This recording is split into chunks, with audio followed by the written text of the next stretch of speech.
Hunter. I'm the director of Safe Havens Interfaith Partnership Against Domestic Violence and Sexual Assault. I'm sorry, and elder abuse. And we are local and national, and we are all about building relationships, partnerships between faith leaders and advocates and service providers around domestic violence, elder abuse, sexual assault, etc. And so I want to welcome you to the fourth in our series, our 2021 webinar series for advocates. We've looked at why faith is important. We've had a presentation about supporting Muslim survivors, Christian survivors. Today, I am delighted that we are going to be learning about Buddhist survivors, how to support Buddhist survivors of domestic violence. Coming up in the series, we will be looking at Latinx communities, through a Jewish lens, GLBTQ plus communities, and also African American. So these are all coming up. I'll give you those dates at the end. Right now, I am delighted, and I have my paper and pencil here because I know I'm going to learn so much from Emily. I'm delighted to introduce Emily Cohen. She is the statewide training director for Sexual Assault Center in Nashville, Tennessee. Previously, she worked as the director of residential services at the YMCA's Weaver Domestic Violence Center, which is the largest DV shelter in Tennessee. She spent 7 years as program manager of Faith Trust Institute in the Seattle area, doing trainings with a diverse range of faith communities, faith leaders, different denominations, etc. Emily is rooted in the Buddhist tradition, and but also has an interfaith lens, so she's perfect for today's presentation. She has a Master's of Divinity from Harvard Divinity School, where she studied gender-based violence, pastoral care, and also Buddhism and that intersection. So she's a consultant with Faith Trust, and I can just personally attest that Emily is smart and engaged and deeply compassionate. I love her heart, and we're beyond excited to have her here with us today. So Emily, thank you so much. We're looking forward to your wisdom. And I know I am going to learn a lot. So thank you so much for being here. Thanks so much, Anne Marie, for the warm welcome. And thank you for having me here today. I'm so excited to be here. Really nice to be with you all on Zoom. And I'm excited for the hour and a half that we have together today. We're going to be talking about supporting Buddhist survivors of intimate partner violence.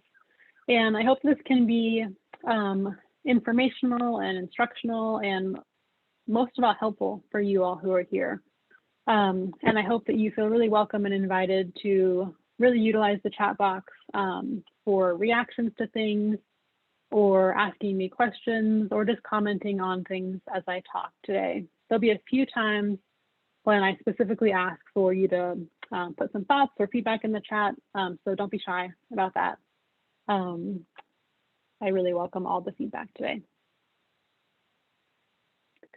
So on that, just as kind of a starting place and a way to welcome us into the space together, I would love actually if you all wouldn't mind just putting in the chat where in the world you are today, what the weather is like, and what role brought you here today. So you could say something like, me, I'm in Nashville, Tennessee.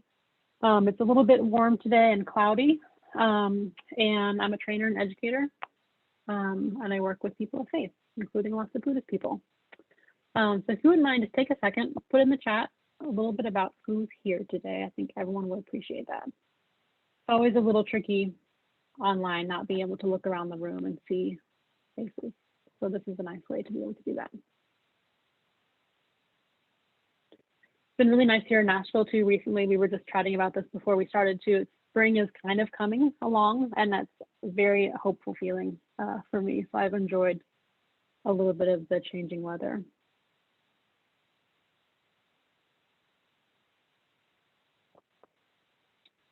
Wonderful. I see people adding into the chat.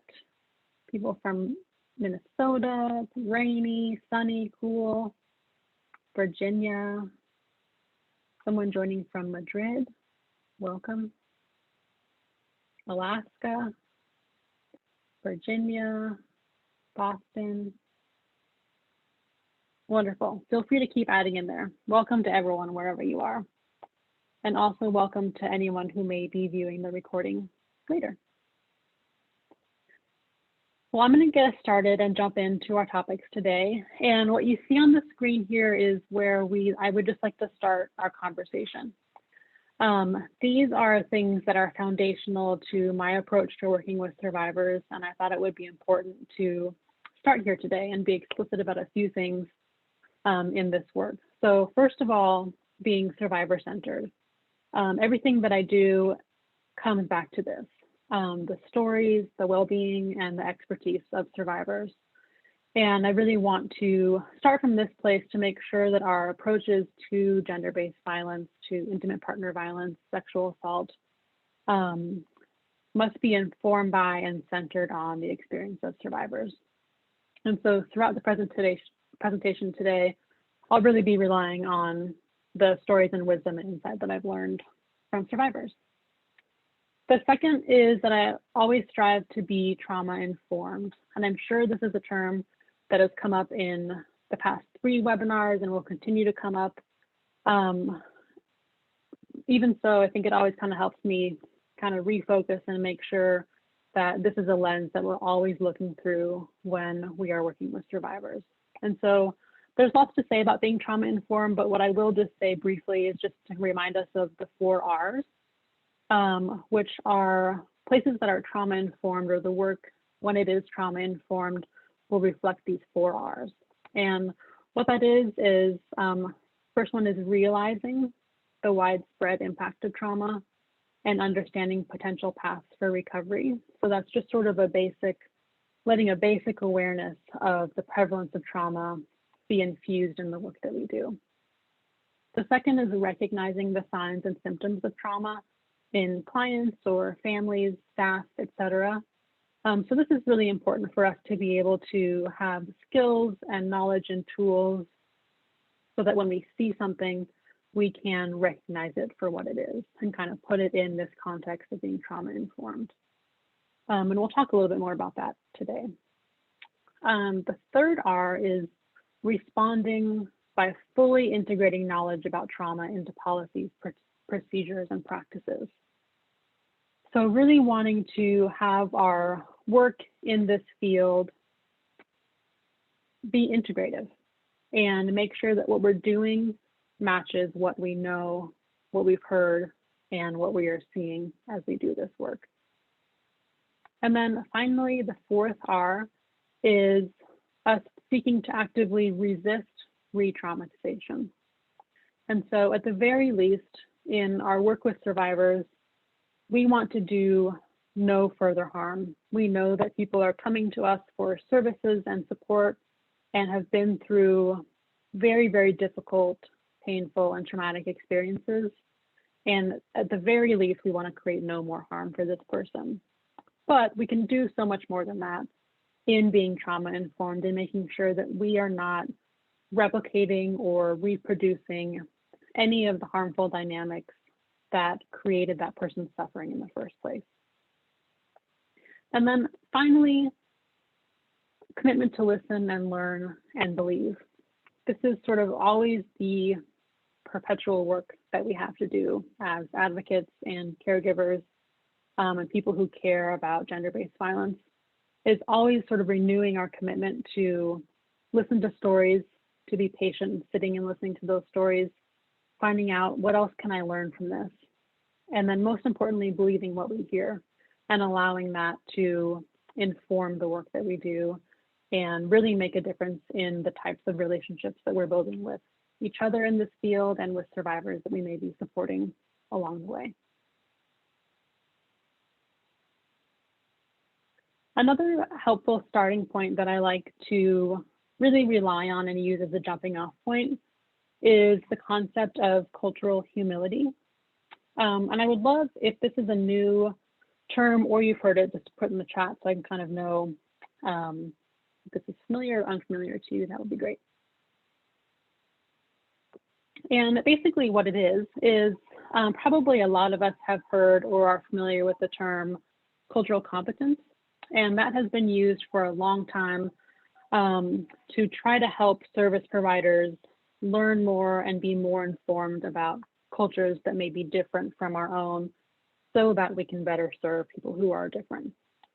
However, sort of the framework of competence sometimes can imply that there is an endpoint. If I gather enough information and I hear enough stories and examples of someone from a different culture, I can become competent at some point. And we know that that probably isn't necessarily true. Even in our own cultures, there's always so much to learn and gather, and cultures change so much over time and depending on location, that perhaps a better, more full framework could be cultural humility. And the National Institutes of Health defines cultural humility as a lifelong process of self-reflection and self-critique, whereby an individual not only learns about another culture, but starts with an examination of their own beliefs and cultural identities. And this term was first coined in 1998 by healthcare professionals, Melanie Turvalon and Jan Murray Garcia, who you see on the slide. And they originally described cultural humility as a tool to educate physicians who were working with culturally, ethnically, and racially diverse people in the US. And it's sort of been rooted in the healthcare setting and then has since grown and been applied to many more settings like social work or counseling, etc. And I find it really helpful because it really is emphasizing this lifelong commitment to self-evaluation and self-critique, and is really starting with an emphasis and acknowledgement that we ourselves, in all of our varied differences, need to understand ourselves. Are there others who can't see the screen? I just saw that, Anne-Marie, in the chat. Can people see the slide that I'm looking at?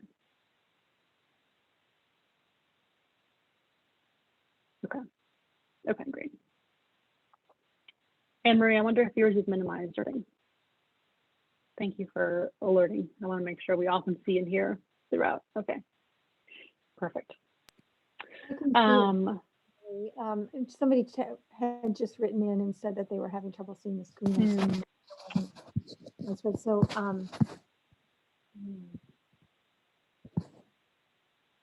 yeah, if for some reason you can't see the screen, you might just close out Zoom and just try to come back in with the link. Sometimes things can get minimized and disappear. So I would recommend just closing out and coming back in. The link will still be the same. Okay, no problem. Thanks for the message. So I really appreciate how it's sort of encouraging us to start with ourselves and our own self-awareness. And then looking to a major point, the second bullet point there of cultural humility, is recognition of power dynamics and imbalances, and a desire to fix those power imbalances and to develop partnerships with people and groups who advocate for others. There's also a aspect of cultural humility that centers around institutional accountability and really continuing to recognize power imbalances within institutions to be able to better serve people who are different or who may not reflect a dominant culture. And so, assuming that Buddhism may be a new or different experience from people who are on this call today, and or recognizing just how vast Buddhism is as a religion, we are always bound to come up against people different from us. And that's such a good thing. And so I offer cultural humility as a way into that conversation and as a new sort of framework that we might be able to explore a little bit more in this work. And the link there, or the source, is an article that with more information on cultural humility. If this is something that you'd like to read more about or learn more about, there's some good resources there, and also on YouTube. These two have some really nice videos where they're talking to each other about how and why they developed this theory. I would highly recommend that as further learning.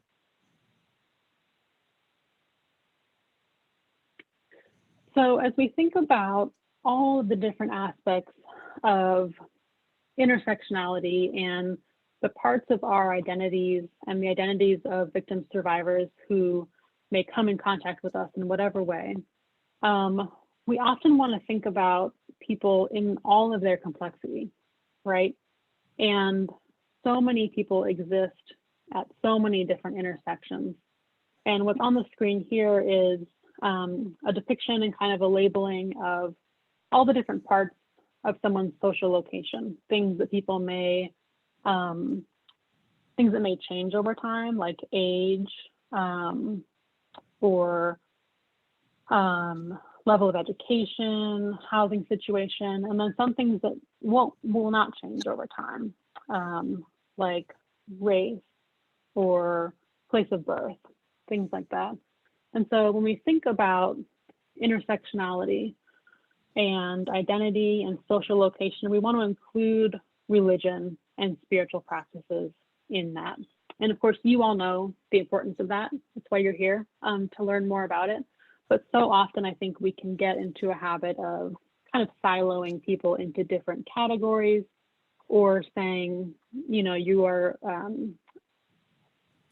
seeking a particular service for just a particular part of your identity, and it can sometimes erase the complexity of people. And so I just want to welcome all clients and survivors, and you all on the call too, who come with your complexity and come with entire worlds of experience. And religion and spiritual practice is one aspect of that.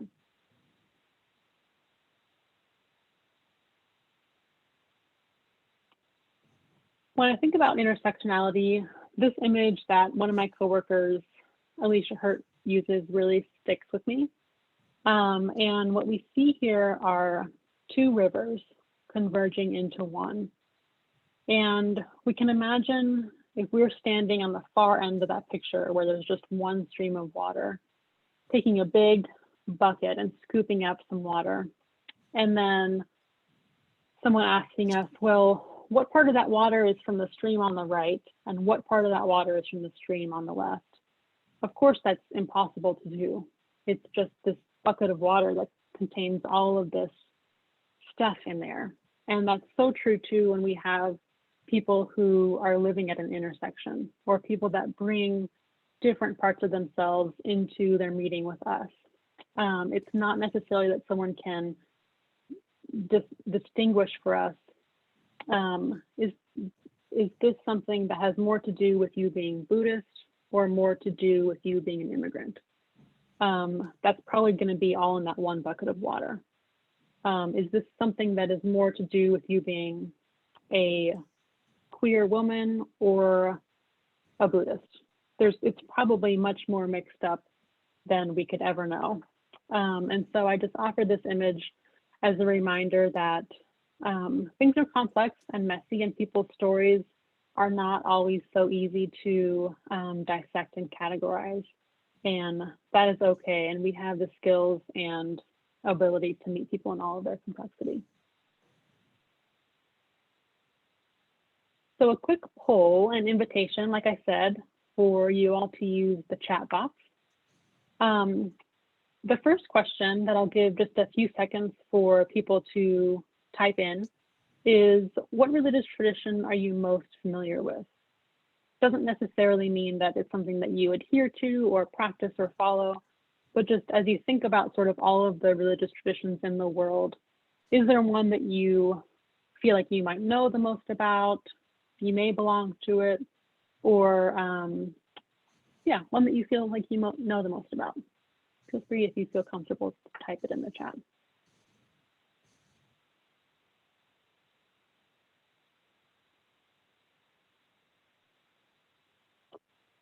See people typing in Unitarian Universalist, Christianity, Catholicism, Christianity and Wiccan, Christianity, Pentecostal.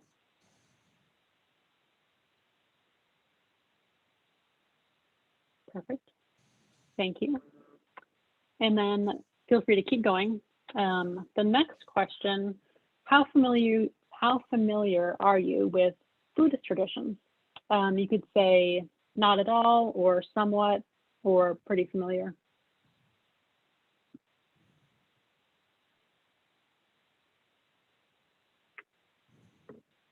Great, we've got a couple people saying somewhat, a few people saying not at all, very little,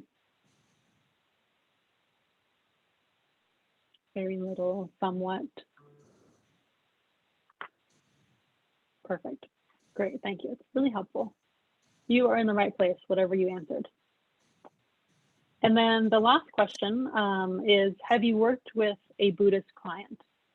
And you might say no, or I don't know, or yes.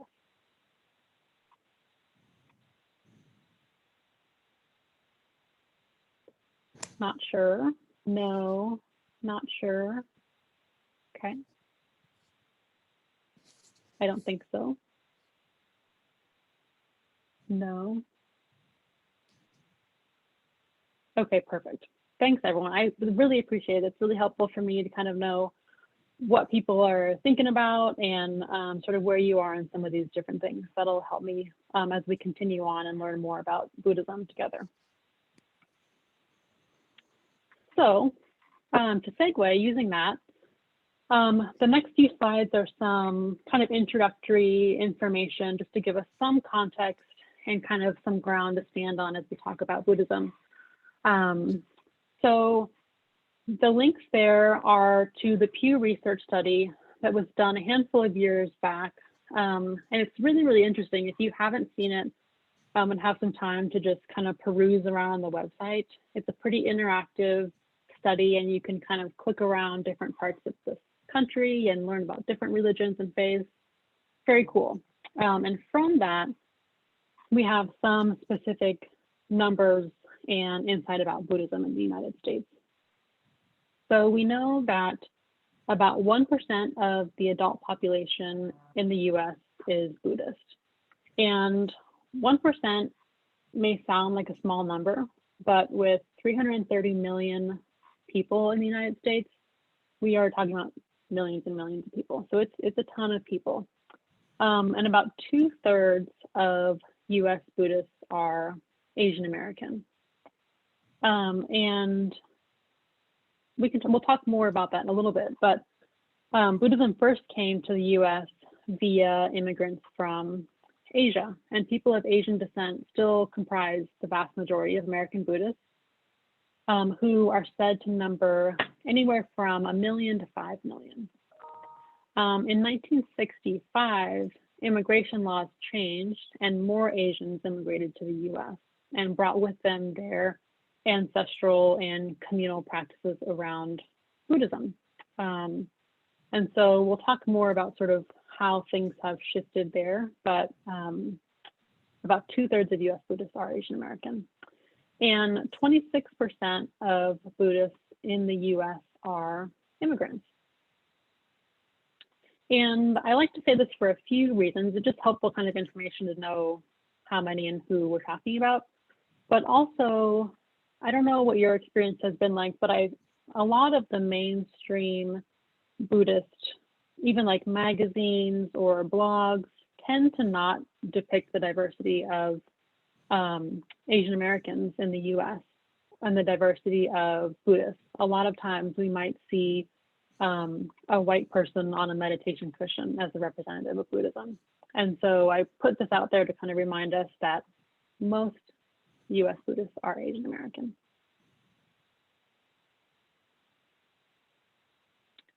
So thinking about the statistic around Buddhists who are immigrants and refugees, just some notes here around working with survivors in these communities. We know for so many people, and especially for immigrants and refugees, their faith communities may be a significant support system as they are navigating life in a new place. A lot of times that's where we find resources, we find familiar people to us, we find support systems that can help us navigate tumultuous times like coming to a new place. At the same time, the barriers that people may face around language and citizenship status, the things that you see in the bullet pointed list there, can make it very difficult for survivors to seek support outside of the faith community or outside of their particular group. And it's very understandable and something for us as service providers to get more information about and think really critically about in terms of building relationships and building bridges and making sure that our services reflect the cultures and the people that we serve. We know that serious and complex safety concerns for undocumented people, threats of deportation or fear of law enforcement, all of these things can increase the barriers for survivors who may need help but may not know how to seek that help, may not know how to ask for that help or what exists in the community that may be outside of their sort of initial bubble. And so that's a good question for us to ask ourselves, how our services may be able to be that bridge. The last bullet point there too says previous experiences of abuse or trauma. Again, people come to us with entire worlds of stories, whether they be immigrants or refugees or not, but especially for people who may have experienced trauma in a different place and are now navigating all of these new barriers. We don't know sort of what stories they're bringing in when we meet them.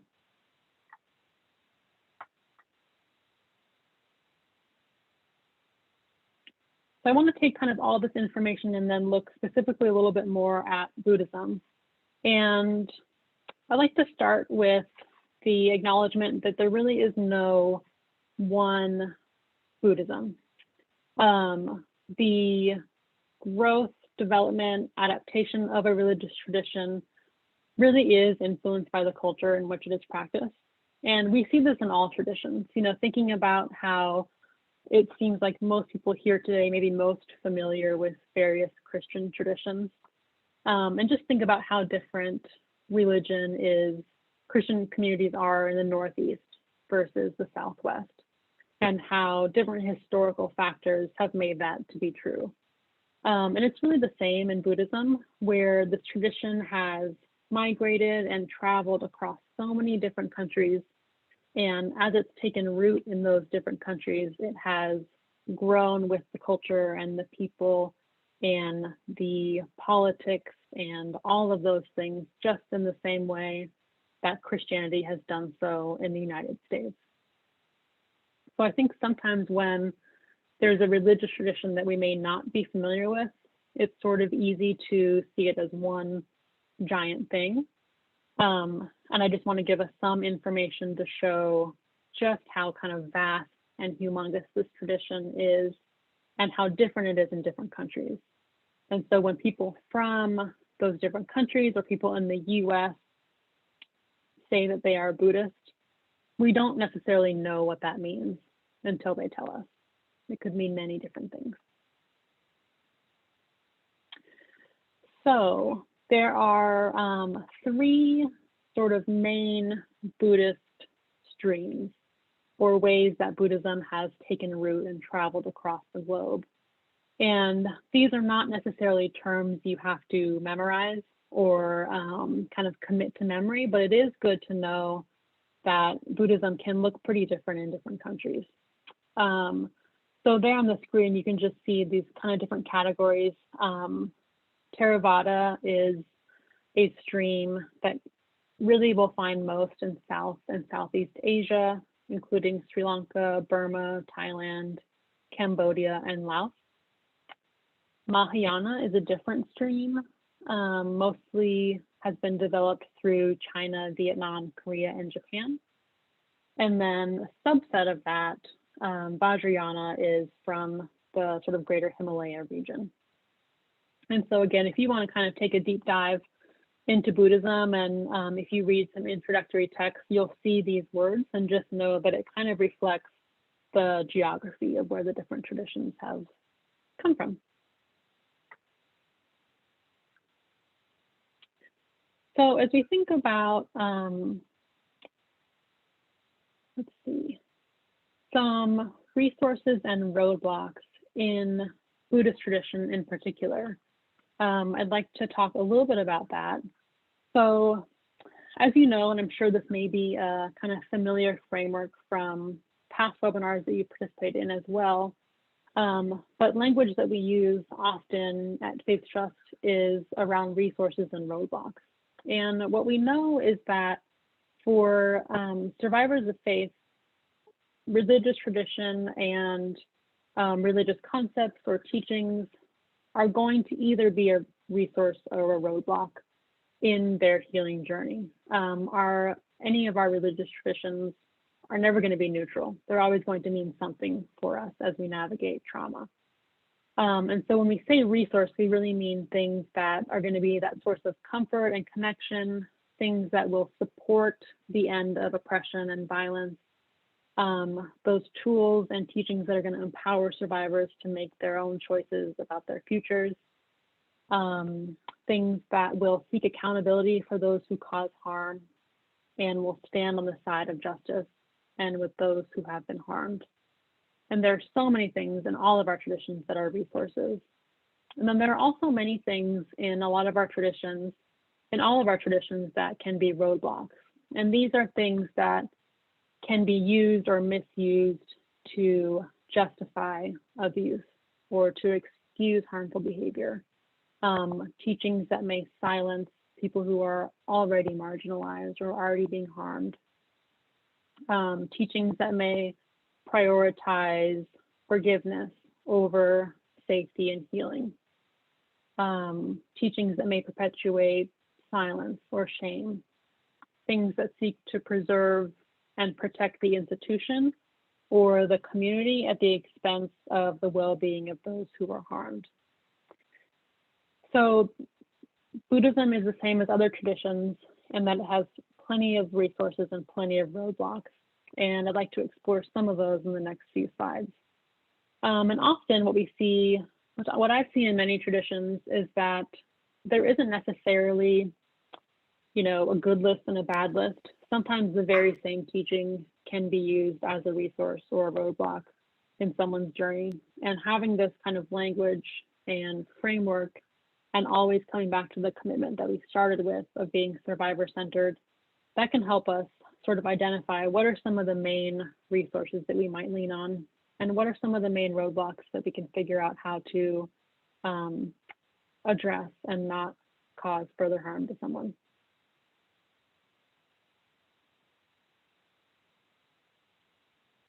So as I said, across all of our traditions, there's some kind of common themes.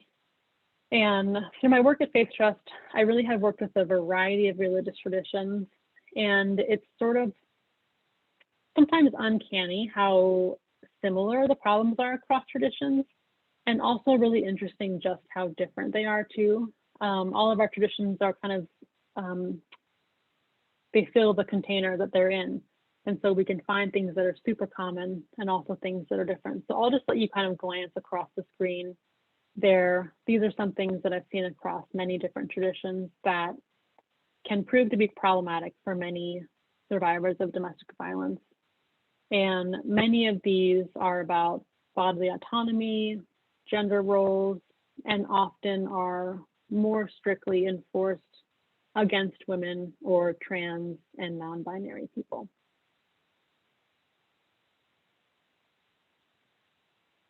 So I may return to this a little bit more once we kind of dive into Buddhism a bit more.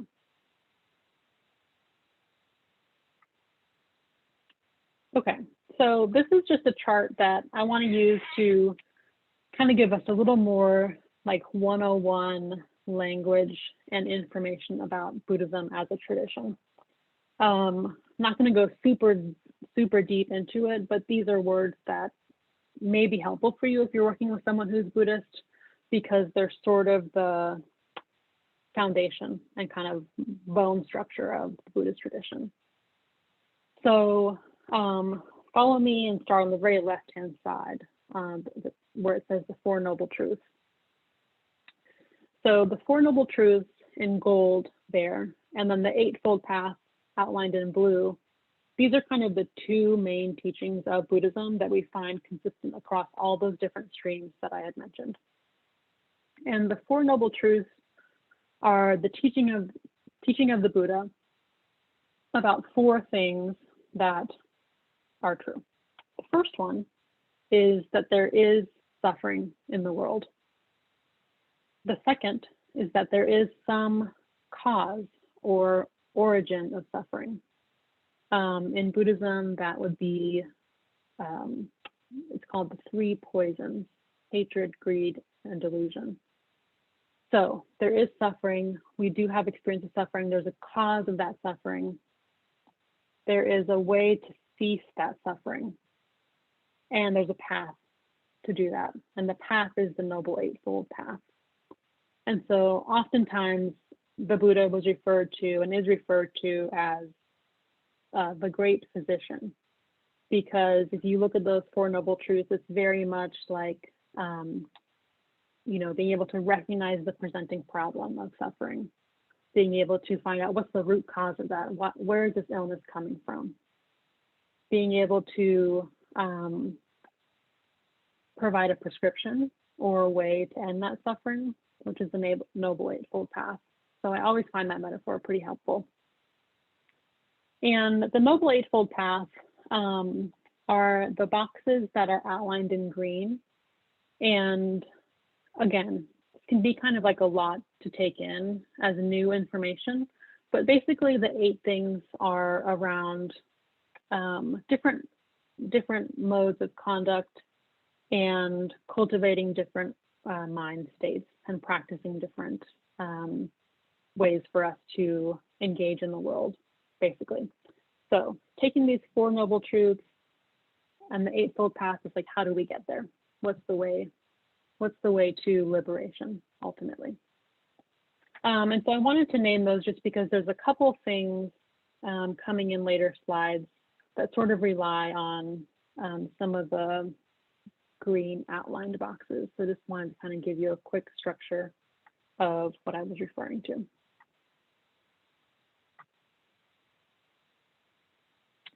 So the next few slides are going to be going back into the resources and roadblocks that we talked about, some of the things I have seen be most present for Buddhist survivors.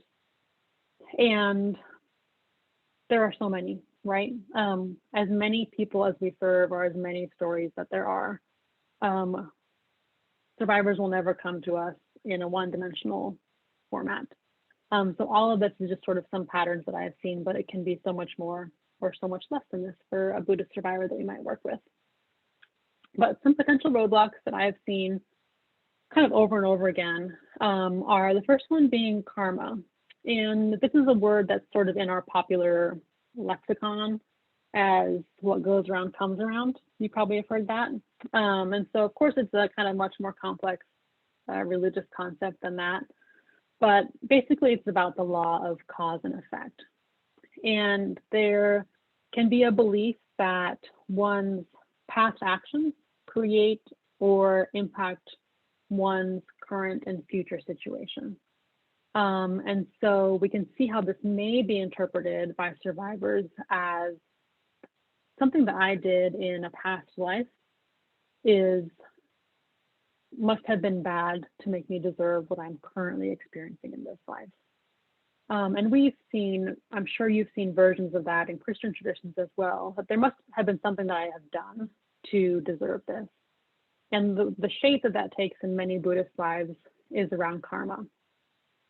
And the way that we can kind of turn that and look at it in a survivor-centered way is to really look at it as the law of cause and effect, meaning someone has made a choice and a decision to hurt you, and that is the cause which is affecting your health and safety.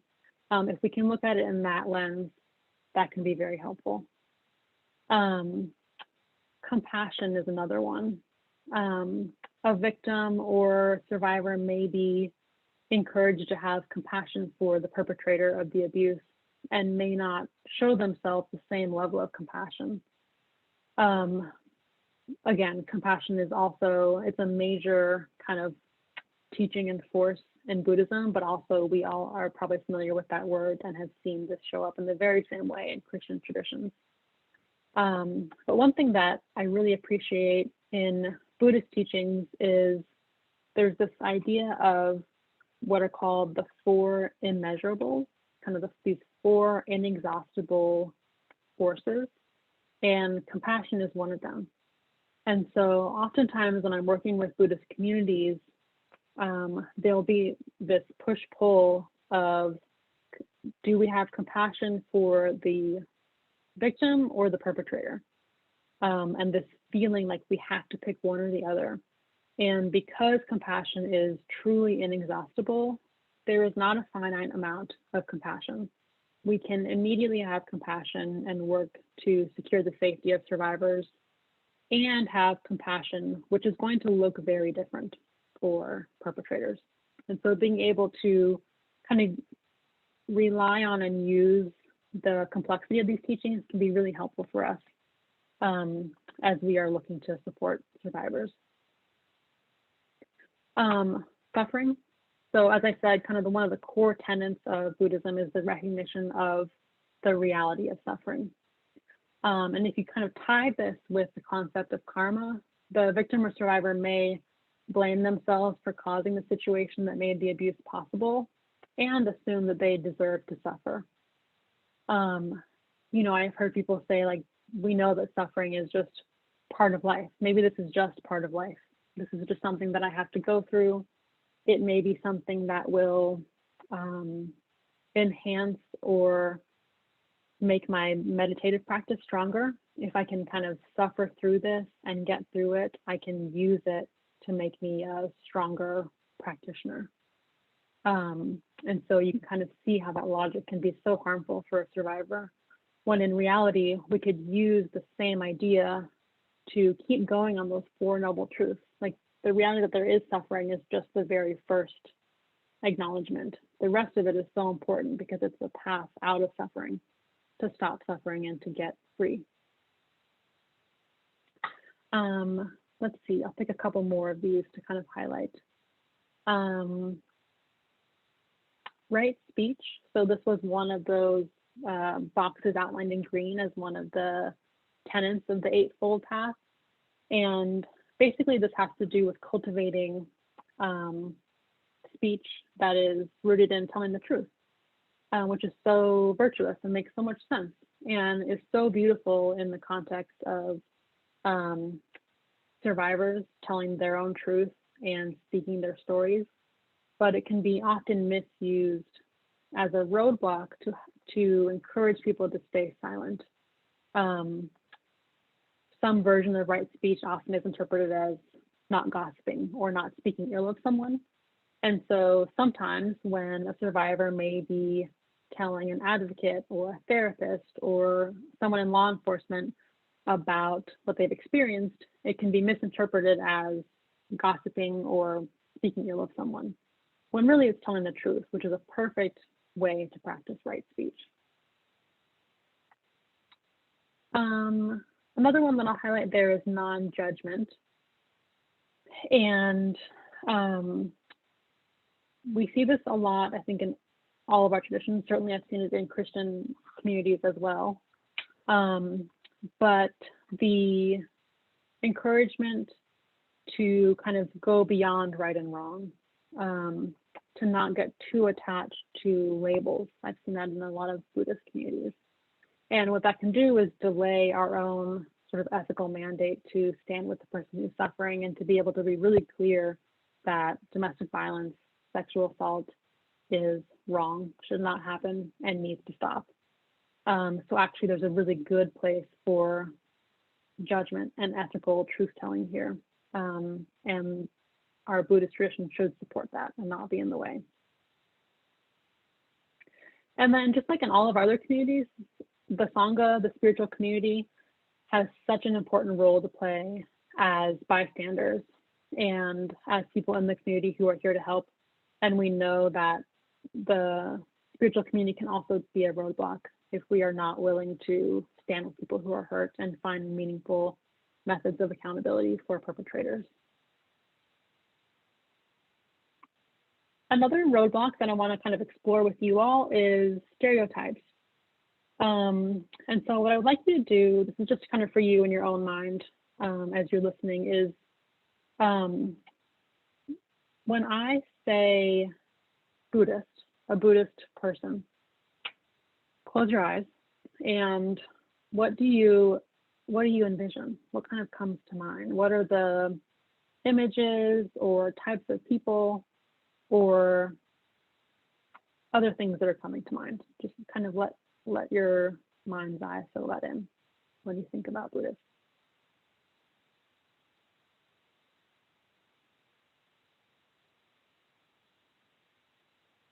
Okay. I wonder if anyone thought of someone kind of in a meditative position, or someone looking very peaceful, or sort of like a Zen aesthetic. If you feel comfortable saying yes or no, or giving us a little bit of information on what you did picture and want to put it in the chat, you're very welcome to. I see someone typed in Tibetan monks. That's another one. That's another thing that I think a lot of us probably think of when we think of Buddhists, maybe men in those crimson robes, sort of like the Dalai Lama wears.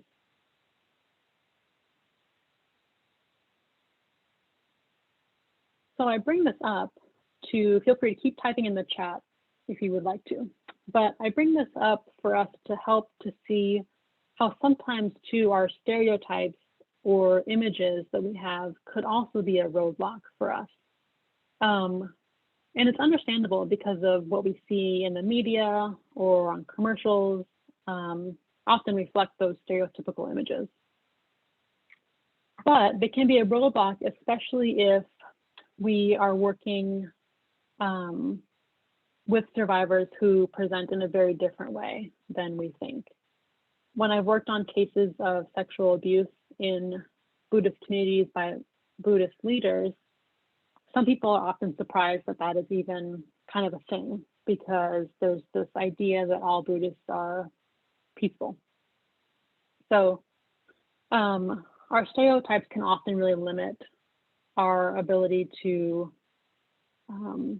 listen and hear stories that may fall outside of what we've been taught. So I hope some of my goal today is to just sort of help us imagine lots of different types of Buddhist people, because there are just so many types of Buddhists. And Anne-Marie, I see your question in the chat. Are ancestors involved? I picture an altar with ancestors. That's a beautiful thing to picture. And yeah, a lot of Buddhist communities and Asian cultures, ancestors play such an important role in religious ritual and in family life. And a lot of Buddhists in many countries and a lot of Buddhists in the US will often have altars in home spaces or in temple spaces.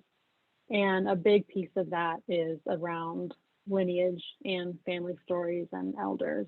And so that for many people could be a really accurate thing to picture. And same with Tibetan monks and people meditating, and all those other things are also true. They're just one part. So let's talk a little bit about potential resources in Buddhist belief and culture.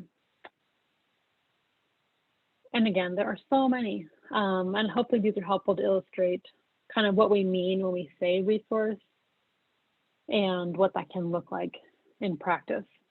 So, and it's a little bit tricky because, you know, back when I talked about the different streams of Buddhism and all of the different countries and forms that Buddhism has taken, I think this slide could look really different in different cultures and communities, of course, even in different types of Buddhist communities in the US, probably they would all put different things on this slide. But I'm relying sort of on the basics of the Four Noble Truths and the Eightfold Path to kind of inform some of the resources and roadblocks that I've chosen today. So the very first one, the cessation of suffering and a path to liberation. Again, the Four Noble Truths that there's a way out of this suffering, and the Eightfold Path being that way, being the path, I think is such a beautiful parallel when we think about ending gender-based violence. It's so helpful as a kind of structure to be able to name the root causes of something and to be able to plan and see a way out. And I'll talk more about that on the next slide, but I think just in general, Buddhism and Buddhist practice is such a beautiful way to kind of identify and move through this particular trauma and suffering. Practicing compassion. So victim survivors who are called to show compassion for themselves. And this is such a challenge, I think, for survivors in general. But when we think of compassion and practices to cultivate compassion, there are some really beautiful meditative practices that a survivor may want to try to develop a sense of compassion for themselves as kind of a remedy for what can often be a really heavy self-blame, self-shame, self-hatred. And I would like to spend the last about 10 minutes together with you all doing one of those practices. So we'll hold that for the end. The other things you see on the screen may be familiar from the last few slides, but things like I mentioned before, the very last one there, right speech, truth telling, seeking help, speaking the truth about what has happened is a perfect way to practice that particular part of the Eightfold Path of right speech. Right action there in the middle of the slide. Right action is about cultivating ethical actions in the way that we act towards ourselves and others. And so this can be a really beautiful opportunity to practice nonviolence towards ourselves and towards others, to encourage survivors to care for themselves and to see that care as a deeply religious practice that is part of the Eightfold Path. It can also help us name, when we're looking at ethical actions and non-ethical actions, it can help us name causing harm as the antithesis of right action. And the person who caused harm was not practicing right action. And so you can kind of start to see how a lot of these things are, two sides of this coin, can often be used to either kind of help or hurt survivors, and be helpful or harmful for perpetrators or community members who are also grappling with issues of accountability and healing.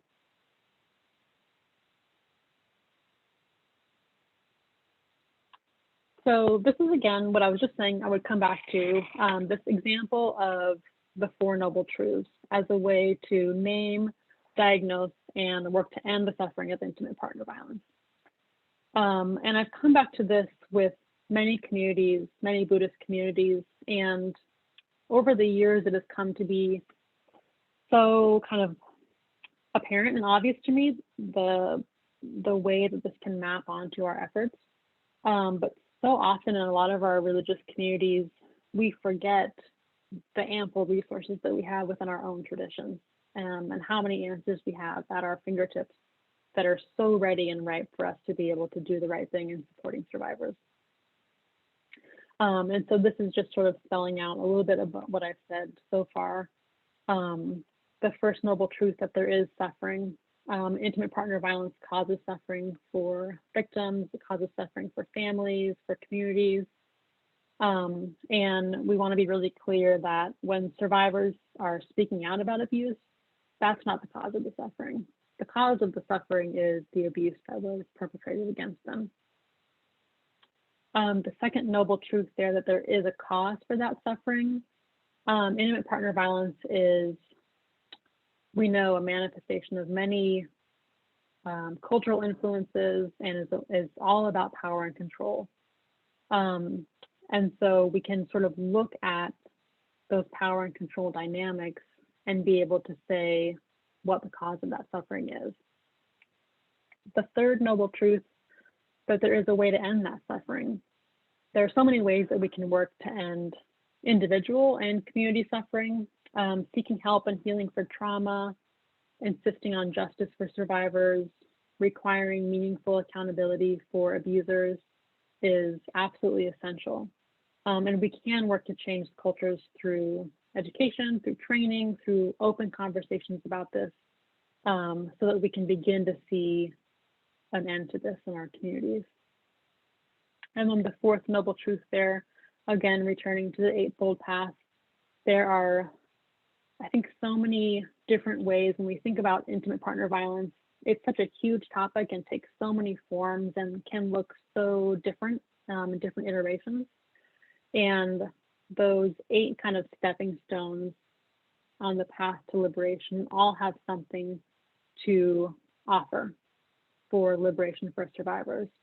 And so for Buddhist survivors that you're working with, if the Eightfold Path is something that is familiar or helpful, there could be something really helpful to explore there around those different 8 buckets, in how we can use this to end suffering and to make choices that are about a victim survivor achieving freedom and liberation from suffering in whatever way that means for them. Another opportunity for your all feedback or thoughts or questions. If there are particular resources or roadblocks that you could imagine may be present for Buddhist survivors, or if there are things that I've talked about that maybe you still have some questions about, resources or roadblock examples that I gave that I can spend a little bit more time talking about, this would be a perfect thing to put in the chat. But are there other resources or roadblocks that you know about, or maybe you've seen in your work with survivors and you're not sure if there would be a Buddhist element to them or not? Let me know what you're thinking.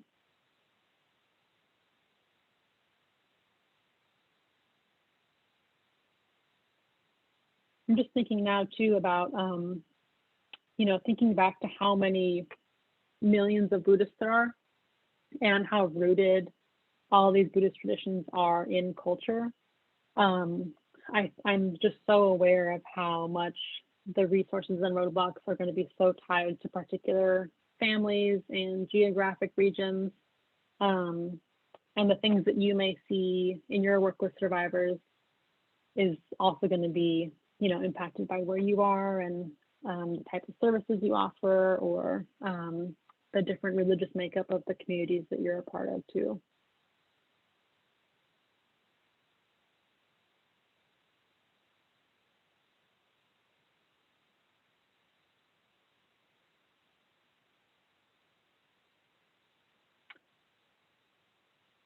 Thanks, Anne-Marie. So I'll read out the chat, which says, I'm struggling to understand the teaching about suffering and how you can get out of suffering. It seems like it encourages the victim to, quote, change, but not the person causing the suffering. Yeah, I think this can be one of those examples of roadblocks if the survivor has been taught or really only sees suffering as something that they need to kind of take control of, and it's their prerogative to change, like you're saying. And in Buddhism, there are actually, in the first, that first noble truth that there is suffering, there's actually quite a bit of kind of theory and teaching about different types of suffering. And I didn't really talk about that, but it's helpful because actually there are, I think maybe it's 3 or 4 types of suffering that there are a lot of like Buddhist kind of thought and theory about. So there's the suffering caused by, if I fall down and scrape my knee, I have physical pain, and that's a type of suffering. There's also suffering that is caused by change, or things like sickness or death or loss. And then there's also suffering that is caused by things like domestic violence or intimate partner abuse, or things that are perpetrated against us. And so when we really kind of take an even deeper dive into Buddhist thought, there are all these different sort of categories. Buddhism is a big, like, categorical tradition. And so there is a stream of thought and practice that could actually help us be more specific about what type of suffering is this and what's the cause of that. So intimate partner violence is not suffering that is caused by you doing anything, you causing anything to happen, and that's not why you're feeling pain and suffering. You're feeling pain and suffering because someone has chosen to cause that suffering to you. And so that can be really, really helpful and kind of freeing in a way for the clarity of category, so that we can be clear about who's responsible for that suffering and whose responsibility it is to stop that suffering. So I hope that helps a little bit. It's sort of like a nuanced category. And I think too, this is where there's a really perfect opportunity for us to kind of merge and think about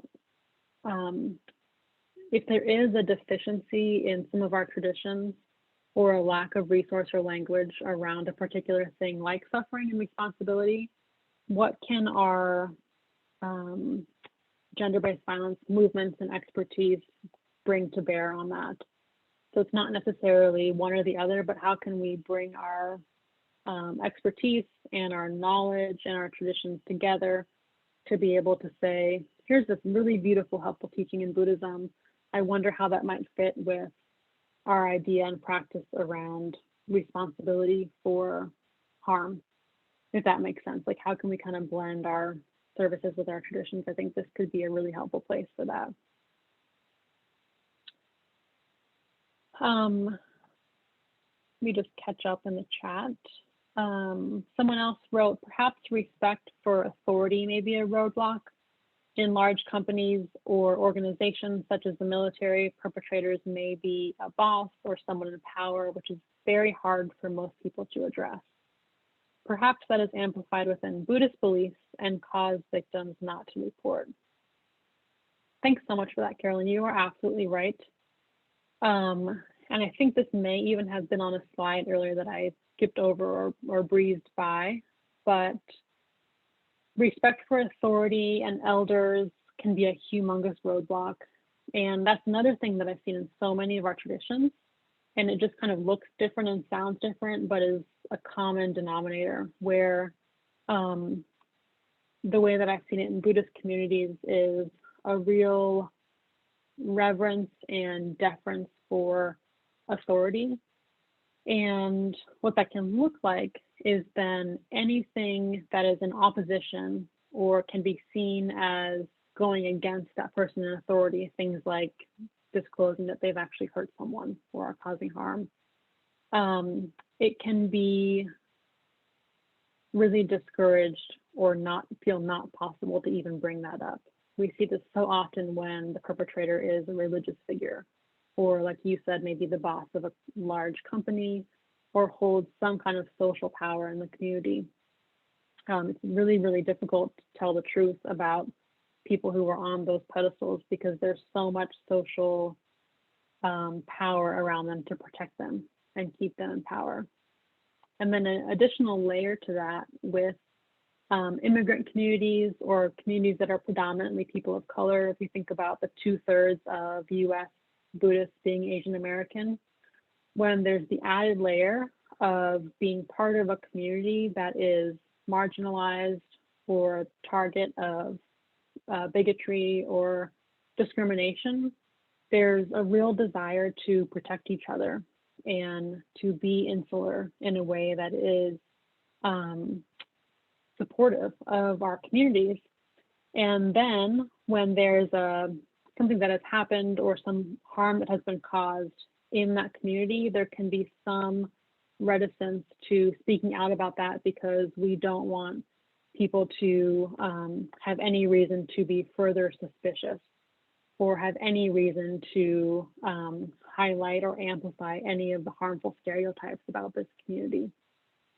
So that can be another kind of layer a complication when we think about people speaking out about their own leaders or members of their family. It can feel like kind of yet another impossible choice that survivors are so often in the position of having to make.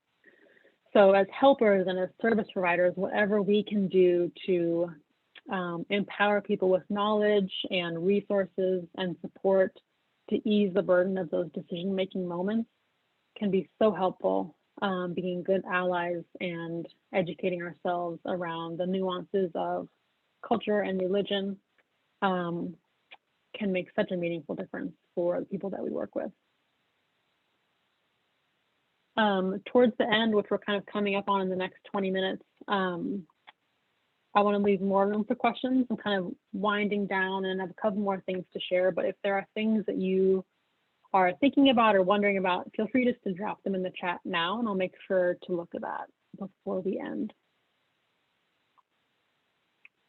There's a few, several organizations here on the slides. Will people get these slides afterwards or have access to them? Yes. So you'll have all of this and can kind of follow through on the links. So I won't go through them too much now, but some really helpful resources for learning more about Buddhism and about Asian American survivors and some more about the things that we talked about today. So I want to leave you with that. And then additional resources here. Again, same thing, you can feel free to click through a lot of the things that I mentioned or talked about today. You can find gigantic swaths of information around. I feel like we just kind of barely touched the surface.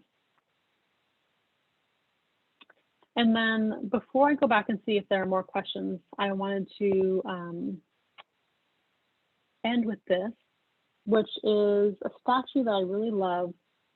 And it comes with a story from Pure Land Buddhism, which is a branch of Buddhism, mostly in Japan. And the story is about a monk in the year 1090 something, I think, who was at a temple and was chanting in the really early hours around this statue.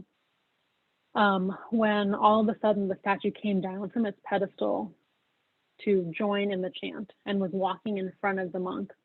And then all of a sudden stopped, turned around and looked like this to wait for him to come to catch up so that they could do it together.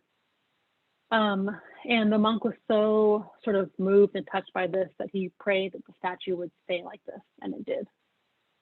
And so this has often been used and interpreted as this attitude of showing mercy to people, of paying attention to the people who are catching up, who are not yet with us, and of doing work together. And I love this when thinking about this work that we're doing together of supporting survivors. Sometimes it's us who need to kind of look back to see who is still coming, make sure no one is left or forgotten.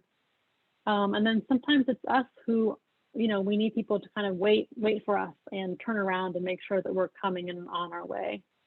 And so I think this is such a beautiful kind of depiction and practice for us to, as justice movements and as communities who are supporting survivors, to always be willing to wait and to look back and to make sure that we are accounting for everyone in our community, to make sure that we can all do this work together. And so I leave you with that, one of my favorite statues and images. And I thought what we could do, since we just have a little bit more time together, is I would love to offer a short meditation that we could do together.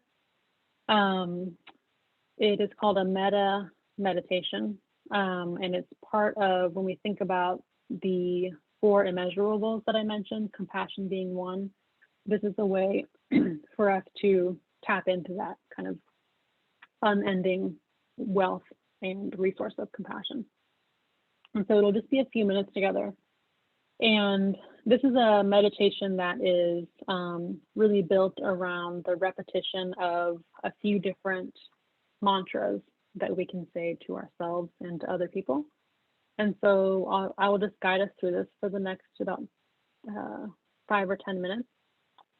And I'm going to put in the chat what the repeated mantras are so that you can see them as well as say them to yourself. So if you would just, wherever you are, if you're sitting or standing or just find a way to sit that feels comfortable, that does not cause any discomfort or pain. And you might just take a few kind of deep breaths that can help kind of bring you into the present moment and help you feel grounded.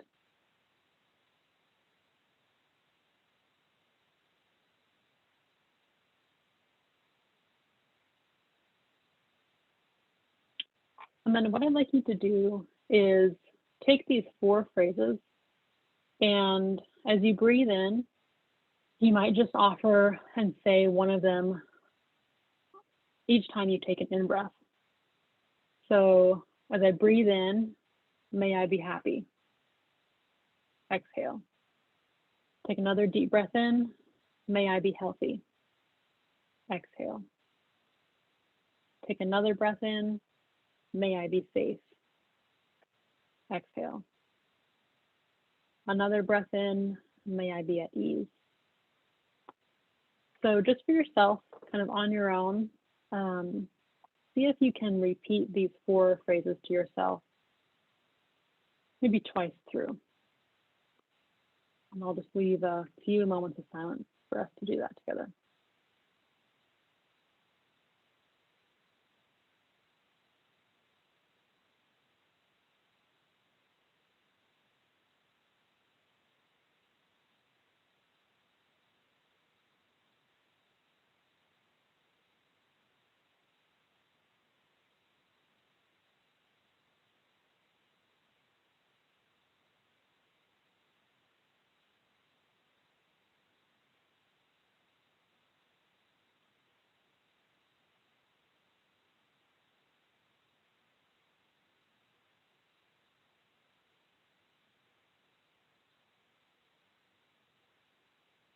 And then next, what I would ask us to do is call to mind someone in your life that it is very easy for you to love. Could be a best friend, could be a pet, someone that when you think of them, it fills you with a sense of joy. And you might just picture their face in front of you. And then same thing as you're picturing their face for the next few rounds of breaths as you inhale and exhale, offering these same phrases to them.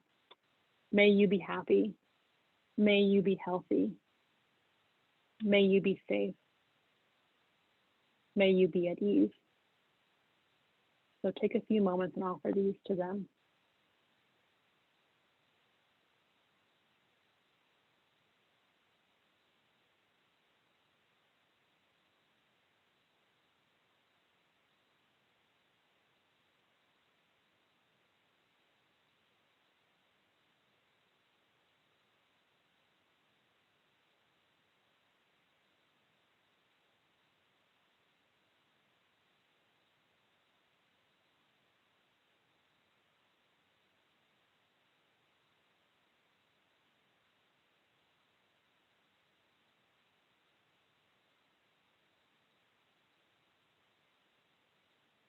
And then finally, I would invite you to call to mind a survivor that you've worked with or know.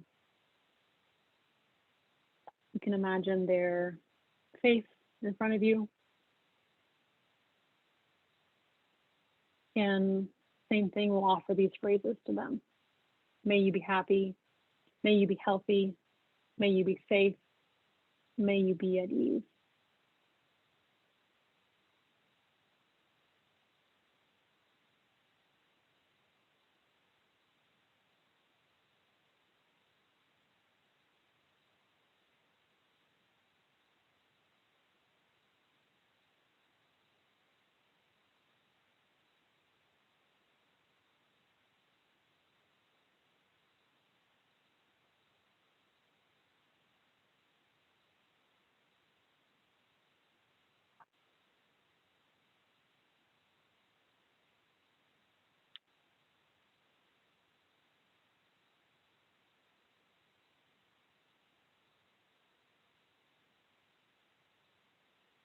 So this metta practice is something that can be practiced anytime, anywhere, for anyone. And the origin of this practice really is quite beautiful as well. It started with the Buddha.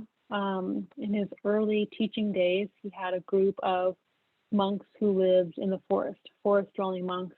And as they were living out there, they would hear all of these strange and mysterious and scary noises, as you do in the forest. And they came back to the Buddha and talked about being really afraid. And this is a practice that he gave to them as a remedy for fear. And so I think it's really beautiful to think about truly practicing developing compassion for ourselves and for other people as a remedy for fear. And I know that in this work of gender-based violence and helping professions and being survivors and being people who love survivors, there can be so much fear. And if we can kind of drop into our traditions of compassion and find ways to truly practice increasing that for ourselves and each other, all the more beautiful that this work will be. And I think Buddhism offers so many beautiful practices for that. So as you come into contact, hopefully, and are in a relationship with Buddhists, just know that there are these sort of inexhaustible resources in Buddhist traditions that can really help us show compassion for ourselves and for others, and show us that there is a way to end the suffering of gender-based violence, and that we can all do that work together and support each other in that.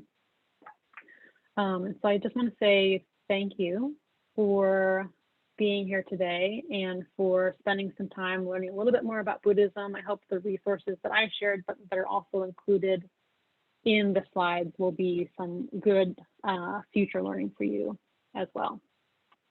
So I'll stop there and pass it back to Anne Marie. And thanks again, everyone, for being here. Emily, I cannot thank you enough. That was amazing. I love the picture and the story about the Buddha and the statue. That's fabulous. It makes me think of all the times that I've been working with different elements of a community where you're hoping to organize everyone to support survivors. So you're trying to bring everyone to the conversation. And sometimes people are not starting the conversation where I wish they were. So it makes me think that there's this lovely continuum, and that we are all somewhere on there. Not only people ahead of us looking back to us, but also we're looking back to others. And I just love that. That's so helpful. I really appreciate that. So I'm not sure if there are any questions in the chat box, but I didn't see any in my last check. People are just thanking us. So yeah, Emily, that was just fantastic. Thank you so much. And I'm delighted to have had you. If you can move it to the next slide for me, I just want to quickly invite everyone to sign up for our next 5 webinars, which I hope are as stellar as this one. But we're going to be talking about Latinx survivors, both in English and Spanish. Those presenters are from Casa de Esperanza. We'll be talking about domestic violence through a Jewish lens. And again, just as Emily did here today, talking about a different faith tradition, but what are the resources? What are the roadblocks? How do we understand our clients and survivors better? And then also supporting African-American survivors who are faithful. And that presenter will be Ujima. That will be June 24th. So we're looking forward to all those. And Emily, I just cannot thank you enough. We check chat box one more time. I don't want to leave out any questions, but we have a couple of more minutes. I would love to ask a question myself, but Sure. Would you be able to entertain that? Please. Sometimes I hear people say, well, you don't have to be a victim if you don't want to be. You know what I mean? And sometimes, yeah. Does that ring any bells for you? And what do you think? What are your thoughts? Yeah, I've heard similar things like you don't have to be a victim if you don't want to, or like suffering is a choice Is it that sort of Yes. thing that you're referring Yeah. to? And Okay. well, and I've heard people say, well, I'm Buddhist, so we just, we have a different way of getting around suffering. And I'm like, well, guess what? Somebody's suffering though. Like spiritualizing Yeah, maybe. And I'm not suggesting that Buddhism is the only one that does this, but yeah. certainly it does happen in Buddhist communities. I have a few different thoughts. I think one is, I think it's very common for people who have experienced trauma and for people in general to always want to be the exception to something.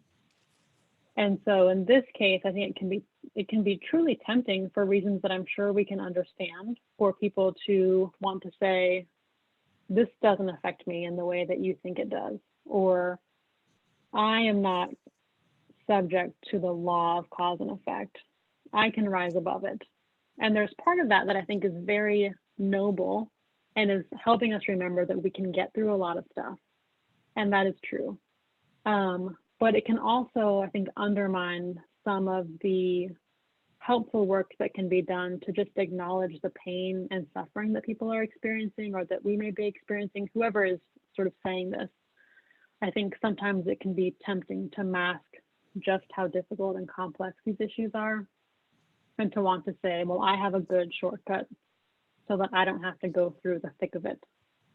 And I think this kind of brings me back to just always remembering that people heal and experience trauma in their own way. And there's no one way to be a survivor. There's no one way to heal. And some people in healing journeys need to take longer time to get to a place of really being able to recognize how much things hurt or how much things affected life. So that's sort of from a survivor-centered lens. This can also happen from people who are bystanders or perpetrators, and that kind of becomes a different thing when someone is telling someone who's hurt, you're choosing to hurt, or you're just choosing to be a victim, when really you could choose to rise above that. And there's no one who can tell a survivor how to experience what they have experienced. Survivors and people who are subjects of discrimination or harm have the very best assessment and the view of what happened because it happened to them. And so there's just no one that can tell you the way that you should do this. And often I think that can come from